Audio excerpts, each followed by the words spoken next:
La heredera y el duque, capítulo 2 de Bárbara Cartland.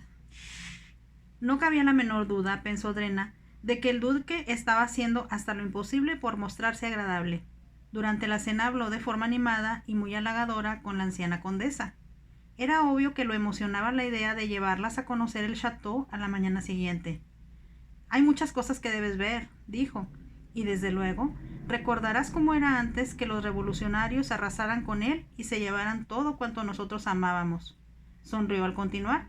Supongo que recuerdas que el titular del ducado era primo mío, y logró ocultar muchas cosas en los lugares secretos que los revolucionarios no pudieron descubrir a pesar de la búsqueda que hicieron. Esa fue una gran suerte, contestó la condesa viuda, pero deben haber hecho un daño terrible. Lo más doloroso fue que guillotinaron a mi primo, el duque François, recordó el duque. Yo tenía solo 3 años en esa época. Mis padres se escondieron. Por supuesto, yo no recuerdo con precisión nada de lo sucedido. Debe haber sido terrible para toda la familia, intervino Drena, con una voz impregnada de piedad. Suponía que, encontrándose ya en Francia, podía comprender con más claridad que antes lo que sufrieron. Debió ser un horror indescriptible para todos los aristócratas saber que en cualquier momento podían perder la vida. Había escuchado mucho sobre ese tema de los labios de su abuela. Esos relatos siempre la llenaron de dolor. Ahora podía constatar el daño deliberado que se había hecho en muchas de las habitaciones y escuchar a los miembros más viejos de la familia Saulieu hablar de sus experiencias. Le pareció como si todo hubiera sucedido apenas ayer. Usted, desde luego, no había nacido, dijo el duque a Drena inesperadamente. Debido a que ella estaba sumida en sus pensamientos, se estremeció. Es verdad, reconoció. El terror había terminado para cuando yo llegué al mundo. Y lo hizo más hermoso de lo que ya era, expresó el duque en tono halagador. Ella se sintió invadida por la timidez. Al mismo tiempo, no se ruborizó. Drena supo, como si alguien se lo advirtiera, que él no estaba tan impresionado por su belleza como fingía estarlo. Cuando tomaban una copa de champaña antes de la cena, se percató de que existía una relación íntima entre él y la mujer con la cual había llegado al salón. Debido a que, como era natural, había concentrado toda su atención en el duque mismo, Drena no prestó ninguna atención a la dama en cuestión. Fue presentada como la condesa de Pastel. Ahora, al observarla más de cerca, Drena se dio cuenta de que era atractiva de una forma típicamente francesa. No era hermosa, pero su cabello oscuro y sus ojos matizados de verde eran muy impresionantes. Casi todo lo que decía era ingenioso. Se movía con una gracia voluptuosa y estaba vestida en una creación inconfundiblemente francesa.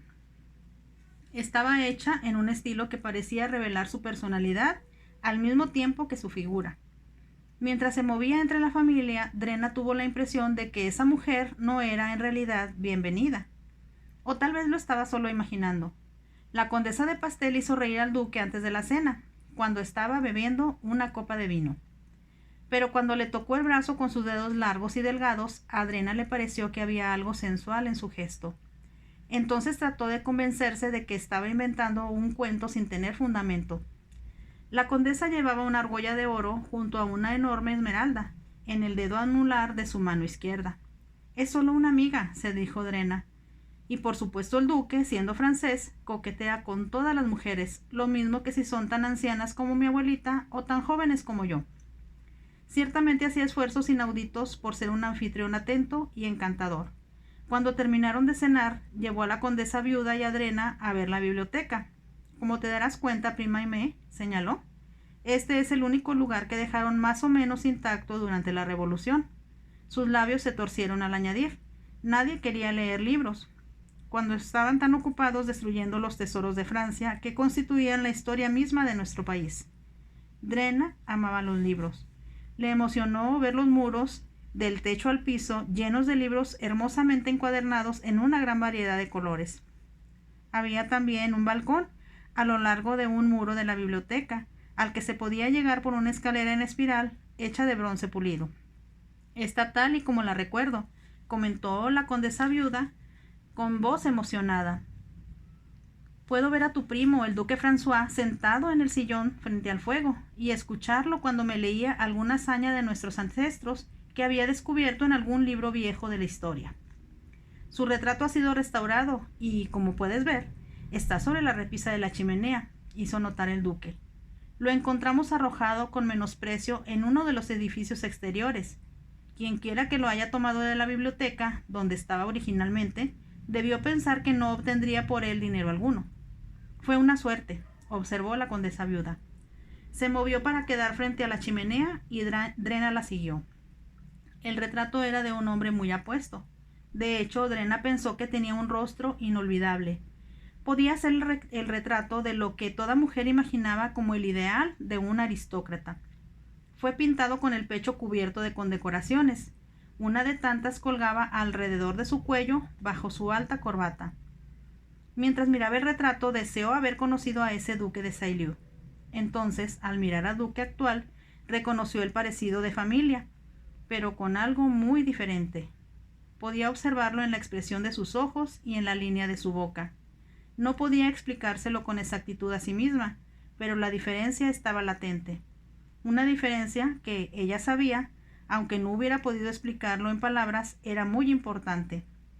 Ahora voy a mostrarles las otras habitaciones, anunció el duque, como si hubiera decidido que habían visto suficiente el retrato del duque François. Se dirigió hacia la puerta y cuando Drena siguió a su abuela dijo: «Espero, señor duque, que me permitirá tomar prestados algunos de los libros de esta estupenda biblioteca mientras estoy en el château. Me gustaría leerlos todos, y como eso es imposible, tendré que conformarme con leer unos 2». El duque sonrió e hizo un gesto expresivo con las manos. «Todo lo que tengo es suyo», aseguró con gentileza, «y desde luego espero que permanezca aquí el tiempo suficiente para leerlos todos». Drena comprendió que era su propia culpa haberle dado entrada a un comentario así. Al mismo tiempo se sintió asustada, como si los muros se cerraran en torno suyo y estuviera siendo atrapada por ellos. «Me sentiré satisfecha si logro leer 3 a lo sumo», contestó con cortesía. Al mismo tiempo comprendió que su abuela estaba encantada con lo que el duque había dicho.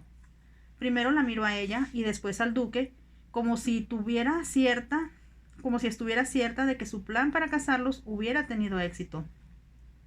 Drena, consciente de haber cometido un error, empezó a hablar con rapidez de los cuadros que había en el pasillo afuera de la biblioteca. El duque las condujo a toda prisa al salón de música. «Me han dicho, prima Aimée», expresó, «que tocabas con frecuencia la espineta en tu juventud cuando vivías aquí. Espero que eso sea algo que vuelvas a hacer, aunque ahora tenemos un pianoforte que sustituyó a la espineta. Tengo entendido que la hicieron pedazos para usarla como leña». «¡Qué sacrilegio!», exclamó la condesa viuda con desolación. «La recuerdo muy bien. Estaba bellamente incrustada de marfil y había sido hecha por uno de los grandes compositores de Viena». El salón de música era muy hermoso, con un pianoforte colocado en una pequeña plataforma. Drena hubiera querido pedir a su abuela que se sentara a tocar, pero el duque las llevó a toda prisa a visitar la capilla. «Ya la he hecho restaurar», explicó, «y sé que te sentirás satisfecha de saber que recientemente nombré a un sacerdote como mi capellán privado». «Eso es algo que me encanta escuchar, mi querido muchacho», contestó la condesa viuda. La capilla había sido originalmente construida al mismo tiempo que el castillo. Para colmo, el altar también había sido saqueado y las bancas talladas habían sido quemadas como leña. «Tuvimos suerte de que la devastación no haya sido mayor», estaba diciendo el duque. «La iglesia del pueblo fue destruida casi en su totalidad y prendieron fuego a la casa en la que vivía el sacerdote». La condesa viuda lanzó una exclamación de horror, pero el duque continuó. «Él salvó la vida porque se ocultó en el bosque hasta que los revolucionarios pasaron para continuar su labor destructiva en otra parte». «Todavía no puedo creer que todo eso sucediera en mi amada Francia», musitó en voz baja la condesa. «Tuvimos más suerte que muchos», señaló el duque. «Pudieron haber quemado todo el château. En cambio, se llevaron solo la mayor parte de nuestros muebles y nadie fue asesinado en el área de Sailly». La condesa lo miró con expresión de sorpresa. «¿Pero qué me dices de tu primo, el duque François?» «Él no estaba aquí cuando lo mataron», aclaró el duque. «Se hallaba en una de nuestras casas. Lo buscaron aquí y después dijeron a sus compañeros revolucionarios que lo buscaran en otra parte. Y lo encontraron», contempló. completó la condesa viuda en voz baja. Por desgracia, reconoció el duque. Y eso hizo que al terminar la revolución, mi padre saliera de su escondite y se hiciera cargo del chateau. Hubo una ligera pausa antes que la condesa dijera: me consuela que el chateau aún se mantenga en pie y que sea aún tan hermoso como yo lo recuerdo. Eso es lo que yo me digo siempre, contestó el duque. Al mismo tiempo, no puedo darme el lujo de sostenerlo, ya no digamos restaurarlo. Como ves, se necesita mucha mano de obra en la mayor parte de las habitaciones, y todavía es posible, si uno busca en las tiendas de muebles usados, encontrar algunos de nuestros muebles originales. La condesa se mostró interesada. ¿Es posible eso? Vi una cómoda en París, apenas la semana pasada. Me dijeron que formaba parte del Salón Dorado. Para mi desgracia, el precio que pedían por ella estaba fuera de mi alcance. La condesa viuda no contestó, pero Drena comprendió que el duque estaba pidiendo a su abuela, indirectamente, que la comprara para el chateau. De pronto, cuando notó que el duque la estaba mirando, se sintió estremecer. Sabía que en la mente de ese hombre, como en la de su abuela, había una solución simple para ese problema.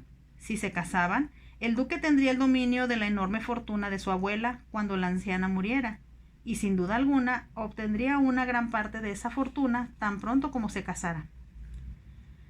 Debido a que se sintió presa del miedo, se dirigió con rapidez hacia otra puerta que conducía al jardín. Las estrellas estaban saliendo y una luna joven ascendía por el cielo. Arrojaba su luz plateada sobre las fuentes en el centro de los verdes prados.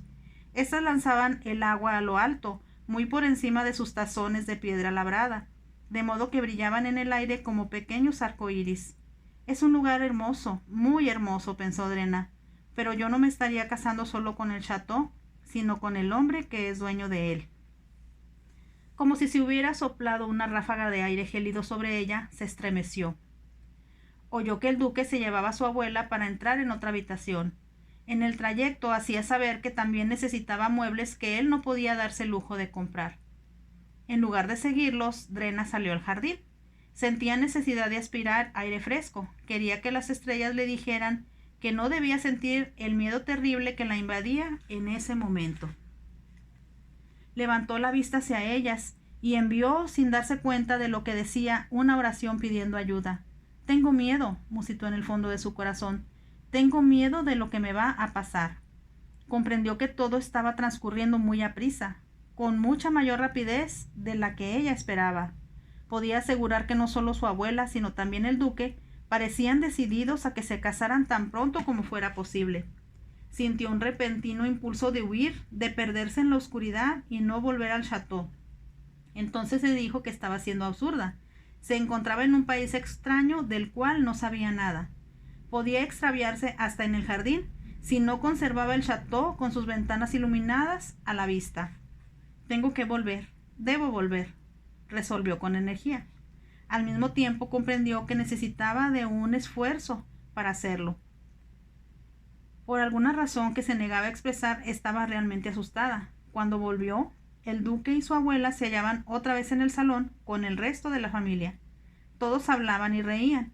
Cuando entró, Drena se dijo que se estaba mostrando histérica y comportándose como una tonta. Pero, ¿por qué iba a tener miedo al duque o a otra persona? Su abuela le había dado su palabra y Drena sabía que no faltaría a ella. Si no quería casarse, nadie la presionaría a hacerlo. Fue poco después de que habían vuelto al salón que la condesa viuda dijo que estaba cansada y deseaba retirarse. Iré contigo, abuelita, ofreció Drena con rapidez. Oh, quédese con nosotros, intervino el duque en tono suplicante. Hay muchas otras cosas que deseo hablar con usted. Me temo que tendrán que esperar hasta mañana, contestó Drena. Como abuelita, yo también estoy cansada, y un viaje, aún en un carruaje tirado por caballos tan magníficos como los de su señoría, resulta agotador. Entonces le permitiré que nos deje por esta noche, contestó el duque. Al mismo tiempo, la luz se irá con usted. Mientras él hablaba en un tono acariciador, Drena notó que la condesa de pastel estaba escuchando. Permanecía sentada en una silla baja, con la mirada fija en el duque. La expresión de su rostro reveló a Drena con toda claridad que estaba furiosa por la forma en que él hablaba. «Está celosa», dijo Drena. Comprendió que, sin duda alguna, la condesa y el duque estaban íntimamente relacionados. Se despidió con premura de la mayor parte de los otros familiares y siguió a su abuela hacia la puerta. El duque las acompañó hasta el pie de la escalera. Esta ha sido una velada memorable, porque tú estás con nosotros, dijo la condesa viuda. Nunca más, prima Aimée, debes dejarnos por tanto tiempo. Comprendo que tú eres parte de mi familia y de mi hogar, y no podemos continuar sin ti. Habló en tono dramático y la condesa se mostró encantada de oírlo. Gracias, querido muchacho, respondió, y tú sabes que yo quiero ayudarte en todas tus dificultades. Cuando terminó de hablar, empezó a subir por la escalera y Drena se reunió con ella. Se movió con tanta rapidez que no tuvo que dar la mano al duque. En cambio, por encima de su hombro mientras subían, dijo: Buenas noches, tenga su señoría. Se dio cuenta, sin embargo, de que el duque se quedaba mirándolas hasta que llegaron al descanso y se perdieron de vista. Mientras caminaban con lentitud rumbo a su dormitorio, la condesa comentó: Roger es encantador, todavía más de lo que yo esperaba que fuese. Estoy segura, queridita, que tú piensas lo mismo. Ciertamente es muy gentil, se limitó a decir Drena en tono agudo. Estoy segura de que habla con sinceridad. ¿Cómo no iba a sucumbir ante tu belleza, mi querida niña? Lanzó un leve suspiro de satisfacción y añadió: Observé durante la cena que entre todas las mujeres de cabellos oscuros que había en la mesa, tú te veías como una estrella que hubiera caído del cielo. Drena deslizó su brazo a través del de su abuela. Es muy lindo lo que acabas de decir, abuelita. Cuando levanté la mirada hacia las estrellas esta noche, me sentí segura de que me estaban protegiendo. Por supuesto que sí, aunque no necesitas ninguna clase de protección. Todo en tu vida está asegurado. Lanzó un suspiro. Los errores han terminado, y cuanto más pronto olvidemos los estragos que la revolución causó a los que amamos, mejor. Drena comprendió que se sentía conmovida por lo que había visto y escuchado desde que llegara al château. Como tú dices, abuelita, declaró en voz alta, todo ha pasado ya. Lo que tenemos que hacer ahora es pensar en el futuro. Eso es lo que estoy haciendo, niña preciosa, contestó su abuelita. Estoy pensando en cuánto ansío verte aquí, convertida en la duquesa de Sailly. Drena lanzó un leve grito. Vas demasiado aprisa, abuelita, protestó. Demasiado aprisa. Quiero pensar en que estoy aquí ahora, en que voy a estar mañana y abstenerme de hacer planes para el futuro hasta que llegue el momento de partir. Hubo una ligera pausa y entonces, como habían llegado hasta el dormitorio de la condesa viuda, ésta dijo en voz muy baja: Tal vez no haya razón para que nos vayamos. La doncella de la condesa esperaba dentro de la habitación para acostarla. Drena contuvo la protesta que llegó a sus labios, besó a su abuela y se dirigió a su propio dormitorio. Solo entonces se preguntó furiosa cómo era posible que la condesa quisiera que ella se casara aquí, en el château. Si se casaba, debía ser en su propio hogar y en la iglesia donde había sido bautizada. Se dijo que el duque estaba forzando a su abuela a que arreglara un matrimonio precipitado, para que así le pudiera proporcionar el dinero que requería. Debía encontrarse en una situación económica desesperada, pensó Drena. Como la doncella que habían traído con ellas era la de la abuela, tiró del llamador para que alguien la ayudara a desvestirse. Atendió a su llamado una mujer de edad madura que llegó al château tan pronto como éste volvió a ser abierto. Debió usted haber visto en qué condiciones tan espantosas estaba cuando llegamos, señorita, dijo. Nos tomó semanas, no, meses enteros quitar toda la mugre de los pisos, limpiar las ventanas y quemar la basura. Sacudió la cabeza y enseguida continuó diciendo: y el señor duque siempre estaba presionándonos para que hiciéramos más y más rápido. ¿Por qué tenía tanta prisa? Supongo que tenía miedo, como todos nosotros, de que la guerra volviera a estallar y se llevaran más hombres a la matanza.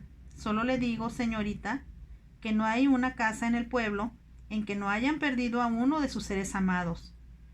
Debe haber sido terrible para todos, opinó Drena. Nos estábamos muriendo de hambre, continuó la doncella, mientras colgaba el vestido de Drena en el guardarropa. Si no hubiéramos sembrado hortalizas junto a nuestras casitas, en verdad hubiéramos muerto de inanición. Cuánto siento lo que han padecido, mas ahora que todo ha quedado atrás, pueden volver a ser felices y a vivir con comodidad. No con la comodidad que nos gustaría, tenemos solo la cuarta parte del personal que había en los viejos tiempos, y el señor duque no tiene dinero para pagar más. Así que, como me digo yo todas las mañanas al levantarme, tengo que hacer el trabajo que corresponde a 3 personas en lugar de hacer el de una.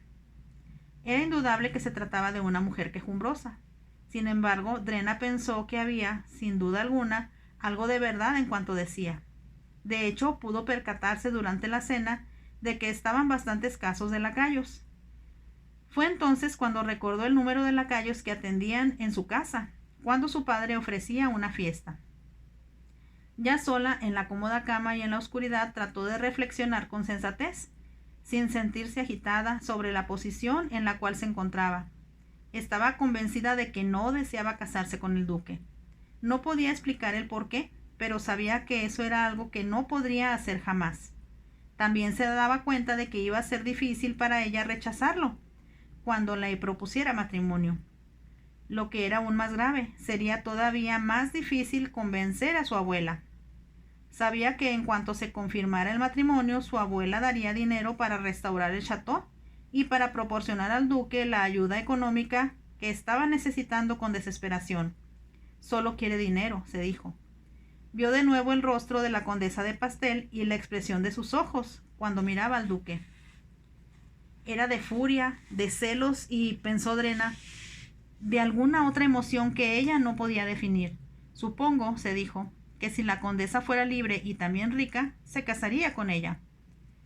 Recordó que había oído a su padre decir en una ocasión que los franceses eran muy prácticos. Nunca daban algo sin esperar nada. Si el duque daba su título a una mujer, entonces ésta tendría que pagarlo de un modo o de otro. Puede quedarse con el dinero, por lo que a mí respecta, se dijo Drena, pero no podrá tenerme a mí. Esa parecía una decisión muy valerosa. Sin embargo, sabía que iba a ser muy difícil de llevar a cabo. Como en realidad estaba muy cansada, se quedó dormida. Ni siquiera soñó, como suponía, en el chateau, el duque o el viaje desde Inglaterra. Cuando despertó, brillaba ya el sol. Le pareció un desperdicio preocuparse por algo. Podía ver la belleza del jardín desde su ventana y había caballos que ella podía montar. Todavía era temprano, pero se levantó y se puso uno de los atractivos trajes de montar que la condesa viuda le comprara en Londres. Busbin, había dicho, es el mejor sastre que provee a las damas de la alta sociedad. En cuanto a tu vestuario, no permitiré que las francesas te superen, queridita mía. Drena había reído. Al mismo tiempo comprendió, al bajar por la escalera, que su abuela tenía razón. Llevaba puesto un traje de color azul oscuro, confeccionado en una tela delgada, porque era verano, adornado con trencilla blanca. Un velo de gasa blanca colocado en torno a la copa de su sombrero, de fieltro azul, hacía juego con el adorno del traje. Esperaba, porque habían hablado de eso antes de la cena, que algunos de los miembros más jóvenes de la familia estarían listos para ir a montar, pero cuando llegó al vestíbulo, solo el duque esperaba allí. Me dijeron que se estaba preparando para montar, dijo, así que ordené un caballo para usted y ya espera afuera. Fue muy bondadoso de su parte, contestó Drena. Al mismo tiempo la irritó lo que él había dicho. ¿Por qué tenían que informar a su anfitrión de todos sus movimientos antes que ella misma pudiera expresar lo que quería? No había señales de los demás. Ella y el duque descendieron la escalinata del frente. Frente a la puerta esperaban 2 caballos excelentes sostenidos por unos mozos de cuadra. Drena acarició a ambos, diciendo en tono cortés mientras lo hacía: estaba segura de que su señoría cuenta con caballos magníficos, dignos de la magnificencia de su chateau. Compré estos apenas la semana pasada, cuando supe de su próxima llegada aquí, contestó el duque. Aimée me había dicho lo mucho que su nieta apreciaba los buenos caballos. No quería que, especialmente usted, pudiera sentirse desilusionada. Drena no pudo evitar al pensar que, sin duda alguna, no los había pagado. En cambio, esperaba hacerlo si su plan daba resultados. Al instante se dijo que estaba siendo innecesariamente severa. Sonrió al duque cuando la levantó y la puso sobre la silla, y le arregló con una mano experimentada su falda sobre el estribo. Enseguida, él saltó a su montura y se alejaron del chateau en dirección del parque. Había venados moteados que se deslizaban entre los árboles. Cabalgaron sin hablar hasta que llegaron a terreno plano.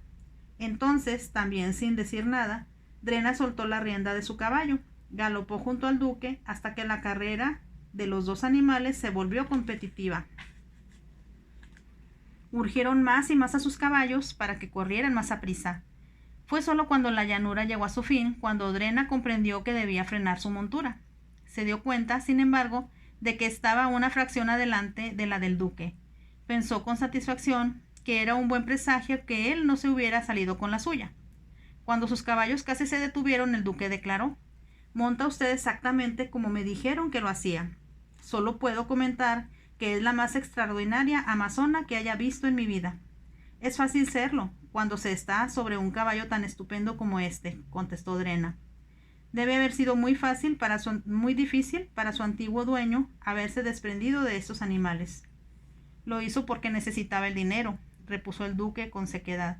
«¿Y cómo podía yo resistir la tentación de comprar algo que yo sabía que le complacería a usted?». Drena no contestó y después de un momento él continuó diciendo: «Es mucho más hermosa de lo que su abuela me aseguró que era. Solo puedo decirle que su belleza me deslumbró hasta el extremo de abrumarme desde el primer momento en que la vi». Drena alejó un poco su caballo, pero el duque la siguió y se acercó todavía más. «Hay tantas cosas que quiero darle, Drena», dijo, «tanto que podemos hacer juntos». Drena levantó la mano. «Por favor», interrumpió, «acabamos de conocernos. Tengo solo unas cuantas horas de haber llegado al château. Disfrutemos de la cabalgata, para eso estamos aquí». «Yo espero que usted esté aquí por una razón muy diferente. Cuando su abuela me anunció que la iba a traer con ella, comprendí lo que estaba pensando. Ella quería que viera yo el château del que tanto hablaba siempre, y que conociera a los miembros de su familia a quienes ella misma no ha visto en varios años. Pero también quería que usted me conociera, como yo, hermosa mía, deseaba conocerla a usted». Drena tocó a su caballo con el fuete, de modo que el animal saltó hacia adelante. «Quiero cabalgar», dijo Drena, «no hablar». Se alejó del duque, pero él la siguió con rapidez. Una vez más iban corriendo, uno al lado del otro. Por la forma en que insistía en mirarla, Drena comprendió que tenía intenciones de renovar la conversación tan pronto como sus caballos disminuyeran el paso. Pensó con desesperación que fue un error salir a solas con él. Sin embargo, comprendió ahora que debió haber ordenado al resto de la familia que se fueran por otro lado. O tal vez le sugirió que no salieran a cabalgar. La necesitaba a solas con él y había logrado su propósito. Comprendió que sería un error enfrascarse en una discusión sobre el futuro o precipitar una respuesta a la proposición que él iba a hacerle. Si solo el duque dejara que las cosas tomaran su curso natural, ella podría pensar con más claridad. Tal vez, aunque pareciera improbable, podría alejarse de ahí sin que se produjera una situación desagradable. Cuando los caballos redujeron el paso, sugirió: «Me gustaría conocer más de la finca. Puedo ver lo atractiva que es, así que indíqueme dónde termina». El duque rió. «No puede ver sus límites desde aquí. Poseo algo así como 10,000 acres». «¿Tanto así?», exclamó Drena. «Entonces, es usted muy afortunado». «Lo sería si pudiera darme el lujo de disfrutar de ellas. La tierra fue lamentablemente descuidada durante la guerra y necesita más trabajadores de los que yo puedo pagar».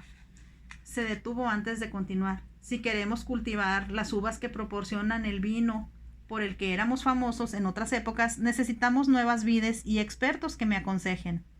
«Todo cuanto dice vuelve siempre hacia el dinero», pensó Drena.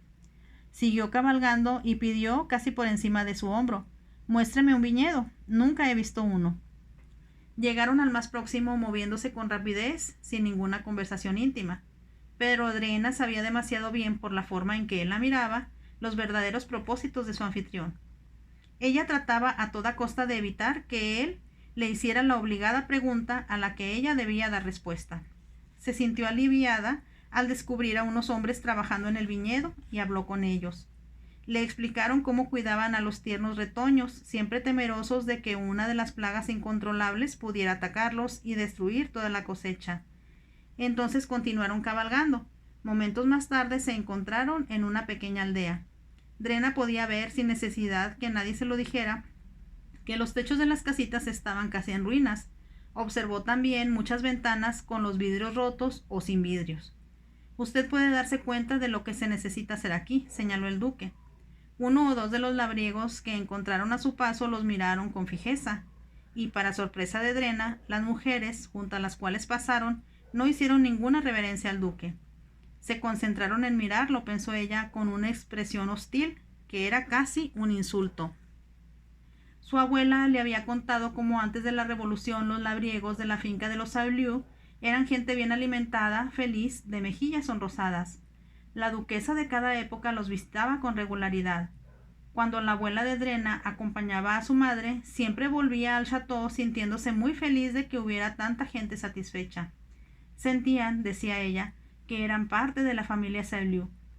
Al presente todo era distinto. Cuando pasaron ante una de las casitas situadas en la orilla del pueblo, una mujer que estaba de pie en el jardín gritó algo soez al duque.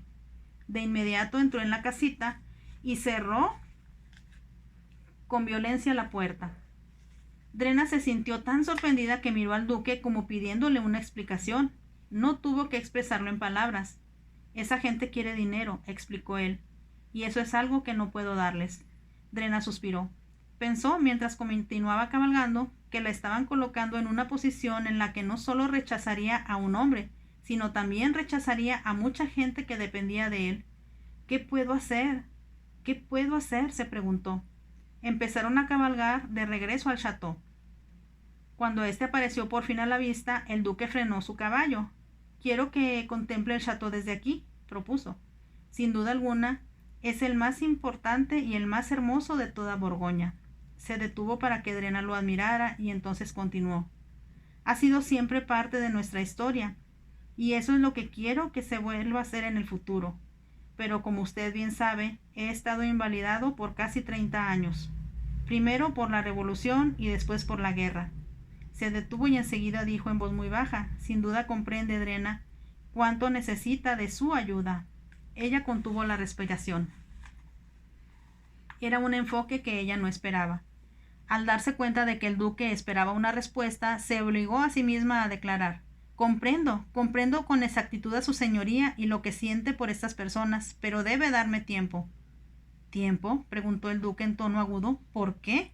Sin duda ya se da cuenta de lo que tengo para ofrecerle. No puedo creer que ningún hombre, quien quiera que sea, podría ofrecerle más». «No es exactamente cuestión de lo que pueda ofrecerme». «Entonces permítame decirle las cosas de una manera un tanto diferente. La quiero. La necesito como mi esposa. Es inútil decirle que me enamoré de usted al instante de conocerla». Su voz sonaba muy sincera y firme. Pero una parte del cerebro de Drena le estaba preguntando qué le habría dicho él si no supiera que, como su esposa, le traería una gran fortuna. Al mirar el château, que resplandecía como una gran piedra preciosa bañada por la luz del sol, Drena podía ver las fuentes que arrojaban el agua hacia el cielo. En el foso el agua brillaba, mientras los cisnes blancos se deslizaban por ella. Desde luego, se dijo Drena, el duque estaba seguro de que cualquier mujer debía sentirse fascinada por algo tan hermoso, tan magnífico, y por el hecho de que, al mismo tiempo, sería una duquesa. Pero ¿cómo podía explicárselo? ¿Cómo podía hacerle comprender que ella deseaba algo más que eso? Y que ese algo era amor. Un amor que uniera no solo sus ojos, sino sus corazones. Un amor ajeno a las fortunas y a los títulos. Un amor espiritual y un regalo de Dios. Fin del capítulo 2 de La heredera y el duque de Bárbara Cartland. Si te gustó, déjame un pulgar arriba y suscríbete para seguir escuchando más capítulos.